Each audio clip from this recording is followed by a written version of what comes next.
सुखी आहेत तो श्रीमंत आहे, आणि ज्याची मुलं व्यसनी आणि दुराचारी आहेत त्याच्यासारखा दरिद्री माणूस जगात दुसरा कोणी नाही. म्हणजे लेकरावर संस्काराची फारच गरज आहे. मी प्रत्येक वेळेस सांगतो, वेळ जास्त घेत नाही, वेळ आधीच झालाय. 5 मुद्दे महत्वाचे आहेत. पहिला मुद्दा, रोज सकाळी उठल्यावर कपाळाला गंध लावा.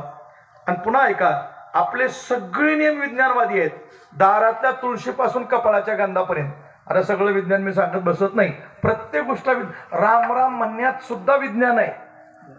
हे जगाला कळालं, कोरोनानं दाखवून दिलं, राम बी दाखविला आणि राम राम बी दाखविला. हा लक्षात आलं तर बघा. तर राम राम मध्ये विज्ञान काय आहे? अध्यात्म आहे, समाजशास्त्र आहे, विज्ञान आहे, सगळं शास्त्र त्यामध्ये आहेत. राम राम म्हणण्यामध्ये विज्ञान काय आहे? मग अध्यात्म सांगतो अगोदर. राम राम म्हणण्यामध्ये अध्यात्म असं आहे, मी राम तू राम, आपण दोघं एकच आहोत, राम राम. विज्ञान काय? माझे जंतू माझ्याकडे, तुझे तुला, राम राम. म्हणून आमची पद्धत हातात हात द्यायची नाही, राम राम करायची आहे.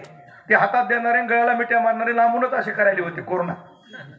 म्हणून मी सांगितलं तुम्हाला, प्रत्येक नेम विज्ञानवादी सगळा वेळ घेत नाही. 5 मुद्दे. पहिला मुद्दा, सकाळी उठले कपाळाला गंध लावा. कुठलाही लावा, काळा पिवळा जांभळा तांबडा, उभा आडवा पिवळा, काय बी पंचा लावायचंय ते लावा, पण लावा.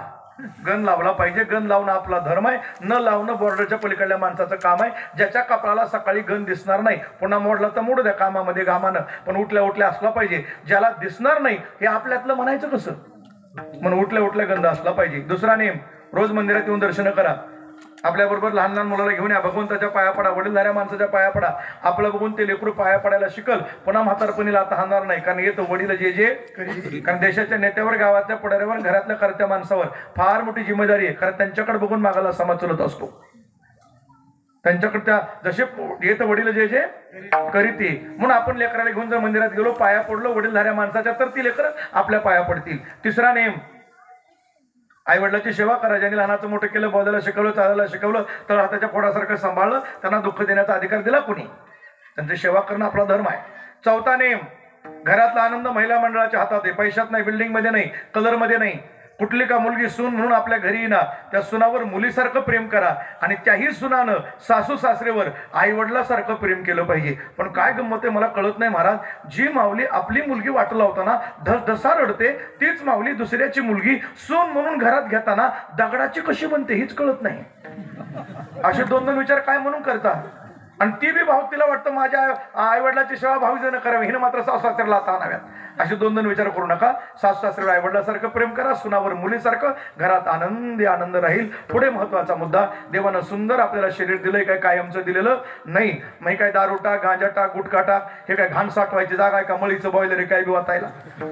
मस्त निर्व्यसनी राहा, प्रसन्न राहा, एकत्रित या, एकमेकावर प्रेम करा, हसत हसत निघून जाईल. तो कोण कायमचा राहायला आलाय? राजकारणानं माझ्या देशाचं वाटलं करून टाकलं हो महाराज. जी माणसं एकमेकासाठी जीव द्यायला तयार होती, तीच माणसं एकमेकाचा जीव घेऊ लागली. ही फार मोठी शोकांतिका आहे.